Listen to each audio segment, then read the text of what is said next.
Olá pessoal, sejam bem-vindos a mais um vídeo aqui no canal Net Didata. Neste vídeo de agora vamos dar continuidade à nossa série de vídeos sobre erros de ortografia.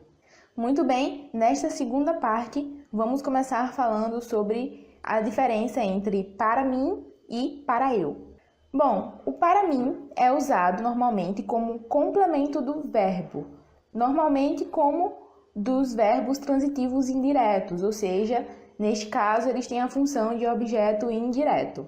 Então, quando existir uma frase do tipo este bolo é para mim, o uso do para mim vai estar certo.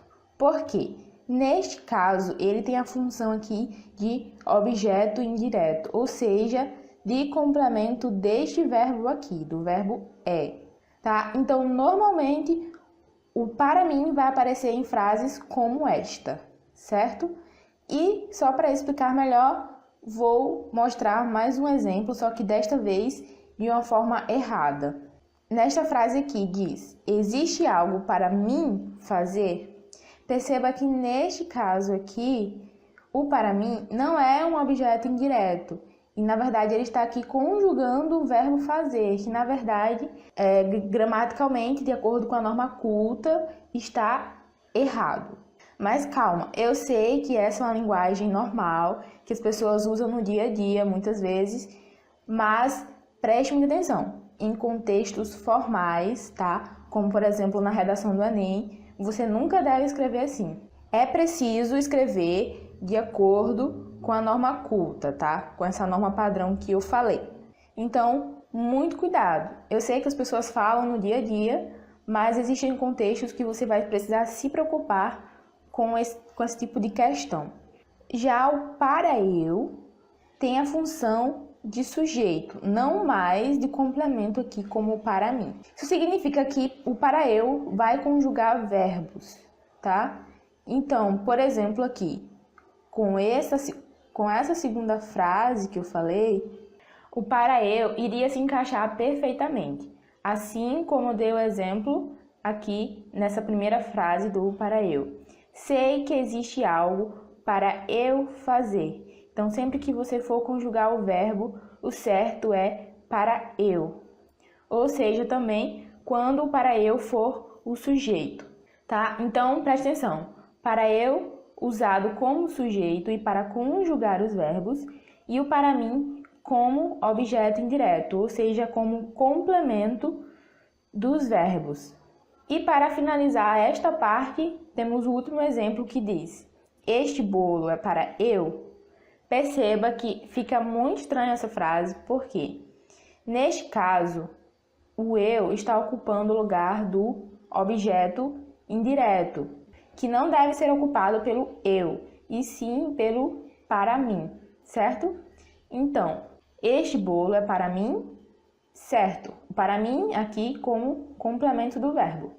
Existe algo para mim fazer? Não, está errado, tá? O certo seria para eu fazer, porque o eu aqui é que conjugaria este verbo.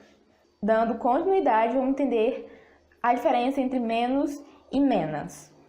É importante que você comece essa parte tendo em mente o seguinte, menos não existe na norma culta, não existe na norma padrão, tá? Existe apenas na linguagem coloquial, né? Naquela linguagem informal do dia a dia das pessoas. Então, quando você for escrever, de acordo com a norma culta, de acordo com a norma padrão, o certo é menos. Agora eu estou menos preocupada. Esta forma está errada, tá? Porque menos, de acordo com a norma padrão, não existe. Já agora eu estou menos preocupada é a forma correta, porque o menos aqui está indicando aquela ideia de oposição ao mais, tá? Oposto a mais, menos. Agora eu estou mais preocupada, o oposto. Agora eu estou menos preocupada. Bom, agora vamos tentar entender a diferença entre meio e meia. Primeiro de tudo, meio é a metade de algo ou sinônimo de um pouco. E meia é o feminino de meio no sentido de metade, tá? De quantidade. E ainda, além disso, pode ser, né, meia de calçar, aquela meia que a gente põe no pé. Vamos entender aqui melhor através dos exemplos. Temos aqui algumas frases que estão certas, tá? A primeira é a seguinte: meio litro de água. Meio aqui está indicando metade de 1 litro de água. Já o de baixo diz meia xícara de chá. Também está certo porque meia aqui está acompanhando a palavra xícara, que é feminina. Então, sendo xícara feminina, a palavra meia também vai ser feminina, porque neste caso está indicando a metade dessa xícara, certo? Quantidade. Quando estamos falando de quantidade, de metade, existe meio para palavras masculinas e meia para palavras femininas. Quando estamos nos referindo a um pouco, estamos não mais falando sobre quantidade de algo, estamos falando assim, digamos, sobre estados de pessoas, por exemplo. Ela está meio abatida. O certo sempre vai ser meio, mesmo que a pessoa de quem esteja falando seja uma mulher, seja um pronome feminino. Sempre vai ser meio, tá? Ela está meio abatida. Isso significa que ela está um pouco abatida. Nunca, nestes casos, usar meia.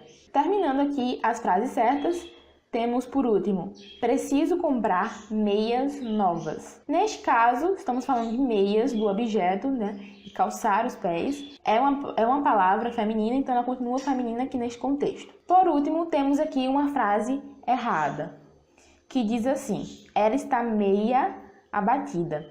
Perceba que não estamos mais falando de quantidade aqui, de metade de algo, de algum objeto, de um líquido, de alguma coisa, tá? Estamos falando aqui de um estado em que uma pessoa se encontra. Estamos falando de uma mulher e, aparentemente, esse meia aqui está relacionado a ela. Só que o certo seria meio, tá? Porque é sinônimo de um pouco. Substituindo, teríamos ela está um pouco abatida. Então, o certo seria meio.